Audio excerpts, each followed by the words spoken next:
Welcome to RWG Publishing, and welcome back to another compelling deep dive. Mhm. Today, we're opening up a really comprehensive look at a presidency that, well, let's face it, sparked intense conversations and profoundly reshaped the American landscape. We're talking about Bill Vincent's The Trump Legacy, how Donald J. Trump changed America. Yeah, and our mission today really is to explore those significant shifts, the lasting impacts of the Trump era, all meticulously detailed in this book. Right. We'll unpack the key areas where, according to Vincent, Trump left a really indelible mark. We're talking domestic policy, international relations, the whole gamut, basically giving you a shortcut to being remarkably well-informed on this really pivotal period. Exactly. So get ready to uncover the core themes, maybe some surprising ways the status quo was challenged, and just the broader context presented in this pretty extensive source material. Let's do it. Great. Let's begin at the very start. Vincent's book paints a vivid picture of Donald Trump's entry into politics as a true political outsider.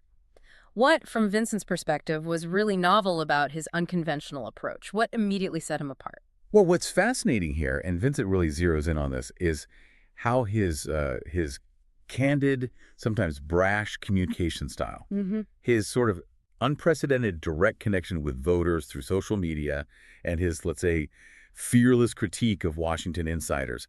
It didn't just distinguish him. Vincent argues it basically revolutionized the campaign playbook. Revolutionized, okay. Yeah, the book emphasizes he wasn't just, running a campaign. He was, in Vincent's words, leading a movement, tapping directly into the anxieties, the aspirations of what he called a forgotten and frustrated electorate. Right, that forgotten segment. Exactly. Vincent argues this whole crafting of a vision for a strong, self-reliant, and sort of unapologetically proud America just deeply resonated. And that movement, as Vincent details it, it rallied around this really undeniable cry, "Make America Great Again." Yeah. Now, many of us, we associate it primarily with Trump, right? But the book mentions a surprising historical link. What did Vincent find about its origins? And maybe more importantly, what was different about Trump's use of it that made it so effective this time around? Absolutely. So while Trump definitely amplified it for a new era, Vincent explains the phrase "Make America Great Again," actually, had roots back in Ronald Reagan's 1980 campaign. Reagan, okay, didn't know that. Yeah, but Trump's version, as the book meticulously illustrates, it wasn't just like a nostalgic echo. It kind of functioned as this aspirational blank slate. Interesting phrase, blank slate. Right. It allowed millions of voters to project their own hopes, their frustrations, their, yearnings onto it. Vincent argues it connected on a really emotional level, speaking to this deep sense of frustration and loss, while promising to restore an America that was the world's unquestioned economic powerhouse, with secure borders and a strong military. So broad appeal. Very broad, inclusive in its appeal, and profoundly aspirational, according to Vincent. That made it incredibly powerful in capturing the mood of that electorate. So it wasn't just a slogan then, it was more like this aspirational mirror reflecting an electorate that felt overlooked. That seems like a crucial distinction Vincent makes. He also dedicates significant attention to Trump's communication style itself. How did he manage to simplify these, often complex issues so effectively? And did the book touch on any long-term consequences or shifts this direct communication brought to the political landscape?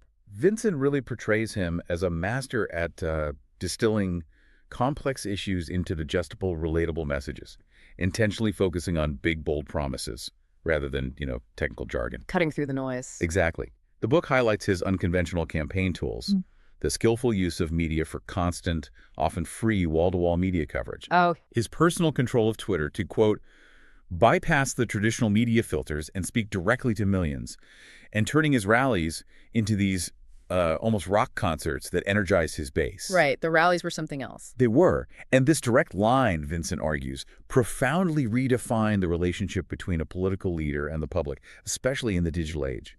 It created this powerful sense of community, shared purpose among his supporters that, Vincent suggests continues to resonate. Okay, so with that powerful, almost direct line to his base established, how did he then channel that energy and the whole America First philosophy into actual economic policy once in office? Vincent's book really highlights a few key areas here, starting with taxes. Indeed.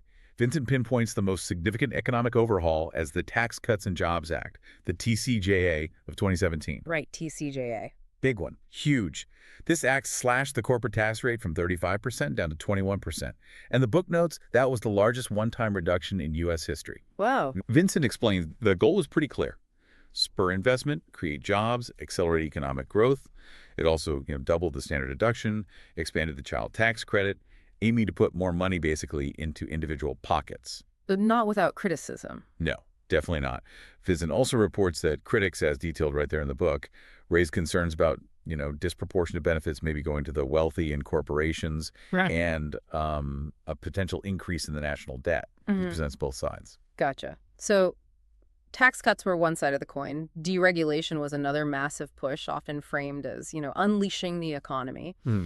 What was the actual impact of measures like that 2-out, 1-in executive order, and how did Vincent frame the sort of trade-offs involved in those decisions? Absolutely. So January 2017, Trump enacted that 2-out, 1-in order. Required 2 existing regulations to be eliminated for every new one brought in. 2-out, 1-in. Simple concept. Yeah, and the administration, as Vincent reports, claimed a pretty remarkable 22 regulations were rolled back for every new one just in the first year. 22. 22. The book gives examples like rolling back the Clean Power Plan to boost energy production, streamlining the NEPA process, that's the National Environmental Policy Act, for infrastructure projects. Right, speeding things up. And scaling back parts of Dodd-Frank, the financial regulations from after the '08 crisis to help smaller banks.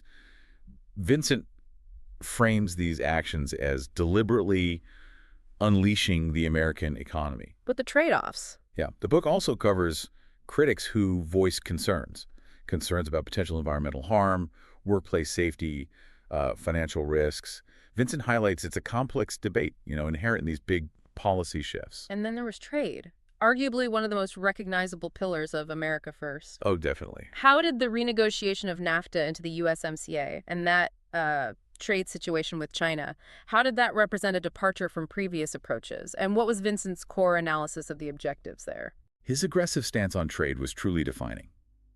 Vincent's book highlights the renegotiation of NAFTA into the United States-Mexico-Canada Agreement, or USMCA, in 2020. USMCA, right. And this included pretty significant changes, like requiring 75% North American content for cars.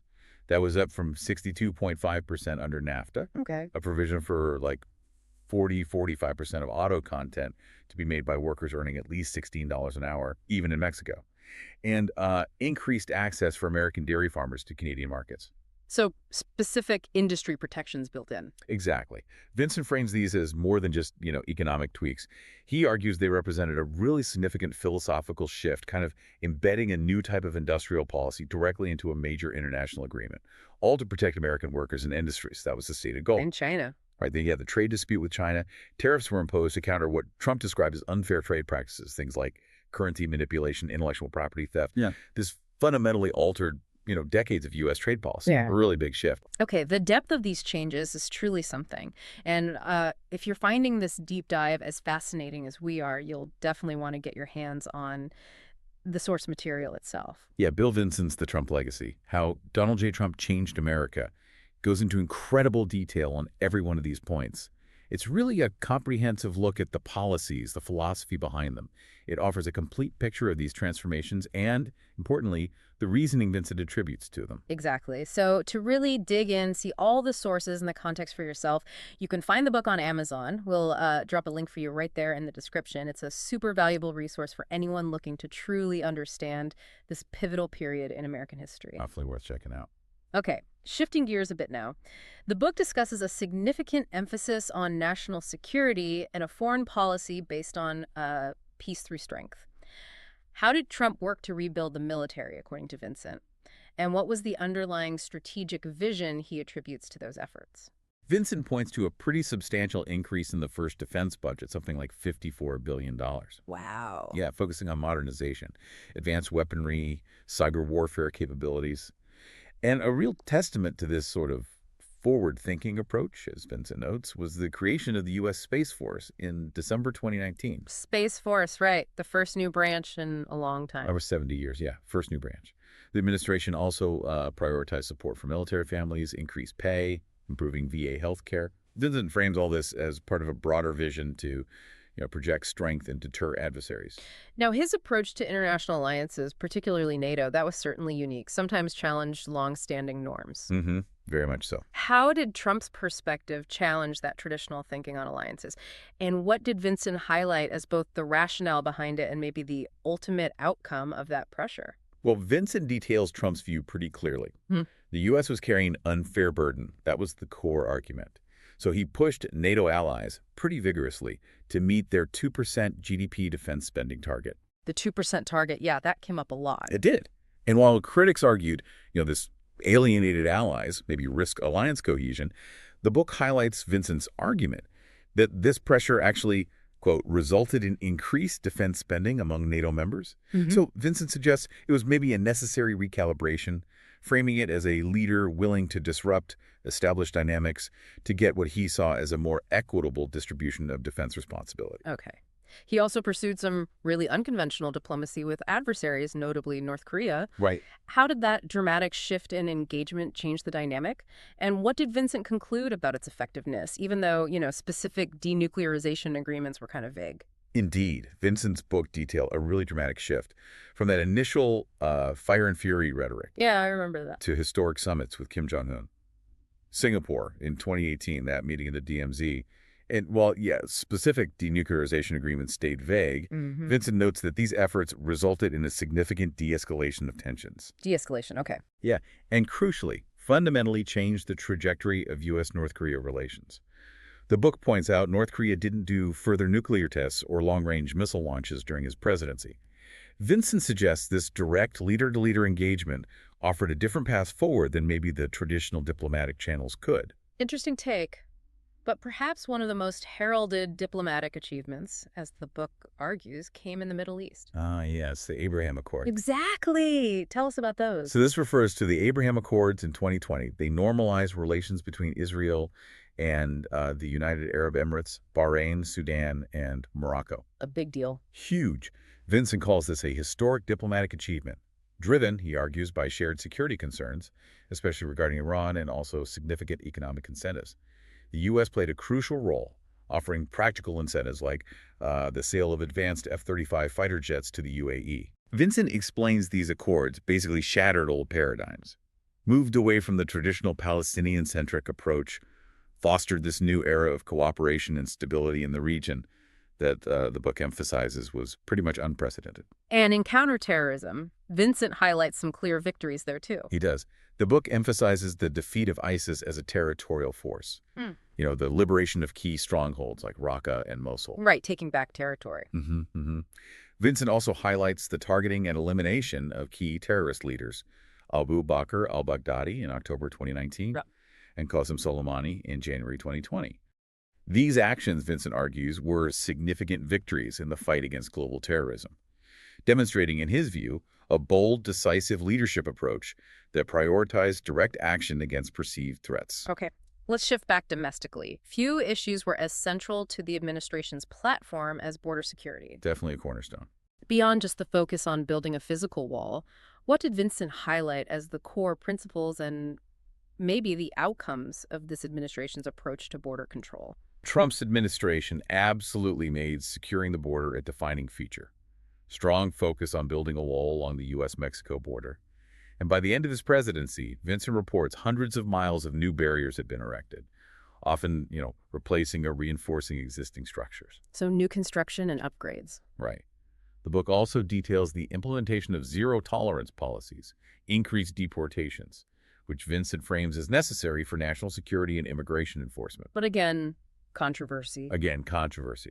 Vincent also reports critics raise concerns about the dehumanization of immigrants, potential environmental impacts. And he also notes the Supreme Court's ruling against the termination of DACA, the Deferred Action for Childhood Arrivals program, back in June 2020.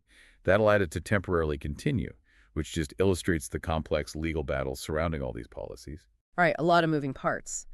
Now, perhaps his most enduring legacy, as Vincent's book argues pretty strongly, is his transformative impact on the judiciary. Oh, without a doubt. This is huge in the book. How did Trump's appointments truly transform the federal judiciary? And what was Vincent's sort of long-term assessment of this shift? Vincent calls it, flat out, a transformation of the federal judiciary. During his 4 years, Trump appointed over 230 federal judges. Wow, 230. Yeah, including 3 Supreme Court justices, Neil Gorsuch, Brett Kavanaugh, and Amy Coney Barrett.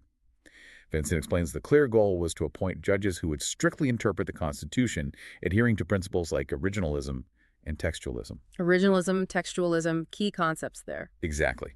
This, the book argues, ensured a conservative judicial balance for potentially decades to come, profoundly shifting the ideological makeup of the appellate circuits and the highest court.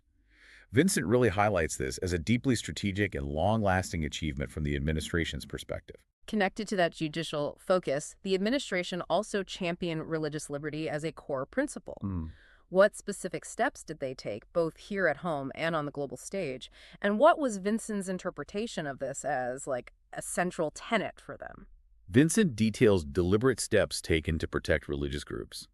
Domestically, this included executive orders designed to shield religious organizations from mandates, like the ACA's contraceptive mandate, reaffirming students' rights to religious expression in public schools. The book also notes efforts to weaken the Johnson Amendment, which aimed to allow religious leaders greater political speech. And globally. Globally, Vincent highlights the launch of the Ministerial to Advance Religious Freedom. This was where the administration actively challenged nations, like China, on the persecution of Uyghur Muslims. Vincent frames all these actions as a consistent upholding of religious freedom as a foundational American value, according to the administration's view. Okay.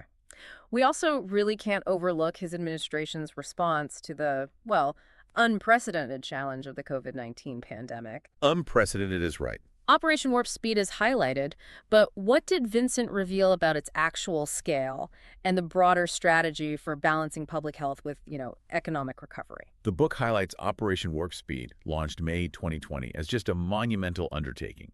Vincent describes it as this ambitious public-private partnership aimed at delivering COVID-19 vaccines in record time. Which happened relatively quickly. It did. Resulted in the Pfizer-BioNTech and Moderna vaccines getting emergency use authorization by December 2020. Vincent actually calls this one of the most significant scientific and logistical feats in modern history. High praise. Yeah. The administration also focused, as the book details, on balancing public health with economic recovery, implementing the $2.2 trillion CARES Act, the Paycheck Protection Program, PPP, to support businesses and workers through this completely unforeseen crisis. Okay, pulling back now for a bigger picture view. Vincent's book then examines the long-term impact on the political landscape itself, defining what came to be known as Trumpism. Trumpism. Vincent describes it as a blend of populism and nationalism, sure, but what did the book uncover as the real engine behind its staying power? And how did it impact voter realignment? Well, Vincent argues that Trumpism offered more than just policy. It provided an identity, almost, a profound sense of being seen by a political leader who deliberately positioned himself against the quote-unquote establishment. More than just policy, an identity. Yeah, the book explores how this wasn't simply about economic grievance, although that was definitely a powerful driver, but also a cultural and social reaction. Vincent details a significant realignment of Republican voters, appealing particularly to working-class, rural, economically disaffected communities, especially in those Rust Belt states. Right. The Rust Belt shift was key. And it even notes inroads with some Hispanic and African-American communities, challenging traditional party allegiances by focusing on issues like job creation, criminal justice reform, economic opportunity. Vincent suggests it exposed these deeper, maybe systemic changes in the American electorate. And finally, a core theme of his presidency that Vincent consistently emphasizes throughout the book was this effort to restore American patriotism. Yeah, that runs through the whole analysis. How did Vincent explain that America First vision in terms of patriotism? His America First vision, as Vincent explains it, consistently emphasized placing the interests, needs, and values of the American people above all else. Pretty straightforward. He established the 1776 Commission to Promote a Patriotic Education, celebrating the nation's founding values, and directly countering narratives like the 1619 Project. The 1776 Commission, right? The administration also focused on celebrating American heroes, traditions, symbols, the flag, monuments, all to foster a renewed sense of national pride and unity. For Vincent, this was about reinforcing a shared national identity and a common understanding of America's exceptionalism, as the administration saw it. So what does this all mean for you, our listener? Bill Vincent's The Trump Legacy, it really emphasizes the profound and lasting changes that occurred during this period.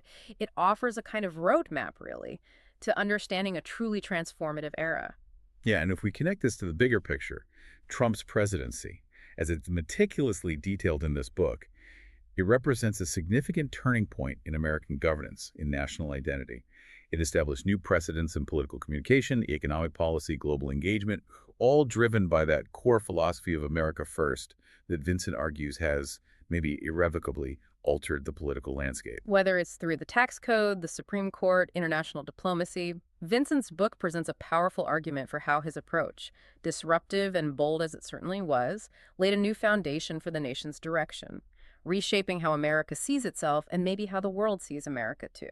hmm The book basically posits that Trump's legacy as a leader who was absolutely willing to disrupt the status quo has left us with a new framework for understanding this interplay between populism, national interest, and that enduring quest for American greatness.